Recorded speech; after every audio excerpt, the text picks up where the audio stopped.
ask you about your reaction to how everything went. I thought it was funny. I thought it was really, listen, it was funny. Most of the time, people laughed. And you know what I said earlier, the issue is that sometimes journalists don't want to laugh. They don't want to laugh at the jokes. But it was really funny.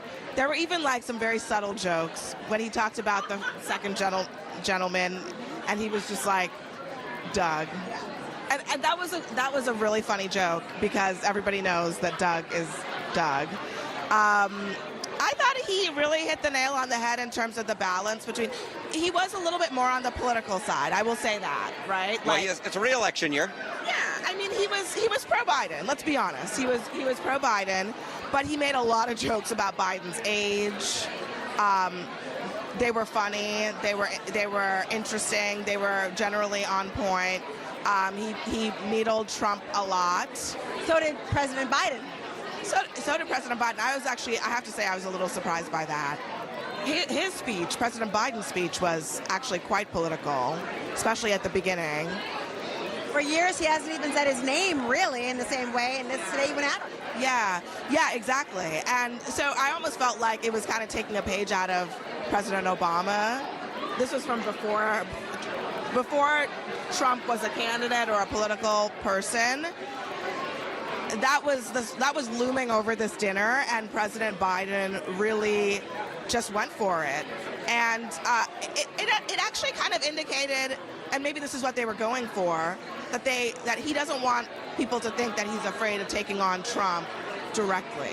So hold on. We got a 10 p.m. anchor here. We got 11 p.m. anchor here. The 10 p.m. anchor has answered all the questions so far. The 11 p.m. anchor is trying to play anchor, but I'm going to play a little bit of anchor myself. Well, you know, I was trying to hear Abby Phillip because she is the boss. Well, she's the boss, but you're perhaps the vice boss. I'm the closer. You're the closer. You're the closer. We are partners in crime. We're partners in crime. You're partners in crime, and I'm off somewhere else typing some things onto a computer, into a spreadsheet. What did you think of what happened this evening? Well, you guys know I'm an inappropriate laugher, so I was laughing. Trying to keep myself under control. I tried, but like my smile is very ready, and I kept thinking, wait, is there a camera? Can I laugh? Can I laugh at this part? I was surprised that Biden was so political against Trump. But at the same token, we're 190 days away from a presidential election. Some would say, if not now, when? And he did say, I mean, maybe he would debate him, maybe he wouldn't. Maybe it was his way of doing so. I thought Colin Jost was very funny. There was a moment in time he talked about his grandfather being a voter for Biden, about decency. I thought that was a very nice moment. I thought also the way that he and Scarlett Johansson, how you all call her? ScarJo. The way he talked about their relationship and how she doesn't want any privacy. Come on up to her was a very funny moment. All in all, they also gave us steak. I was happy. There was a whole dessert tray that had macaroons. It had, because you want to know, it had eclairs. It had little creme pots. Oh, I'm getting hungry. That would have been the best part of the dinner. Let's be honest. It was What did you have? The chicken, the fish? Was there a steak? What was going on? I had the steak. It was surf and turf. I had the steak. It was surf. And there were 2 shrimp. I was told there'd be 3, but there were 2. But you got 2 shrimp. I got no shrimp.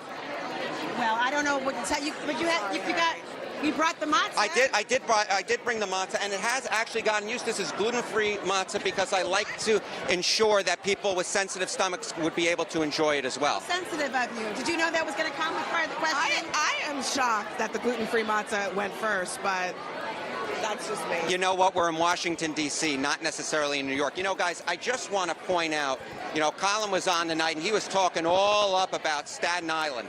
Staten Island is the worst borough. I'm sorry. Oh, it's just true. It's the worst borough. The Bronx is where it's at. Arthur Avenue. We're all going to go up to Arthur Avenue, get a little Mario's Pizza when we're all back in New York, and we're going to show Staten Island where it's truly at. Well, I'm married to a man from the Bronx, so we'll go to Gun Hill Road as well and get the Jamaican food after that. And you? Where are we going? I don't know. I'm going to go to Flatbush. Take me to Flatbush. Brooklyn. No. I'm done with this. Terrible borough choices here, but we'll throw it back to a guy from Armonk, New York, on the set there, and Mr. John Berman.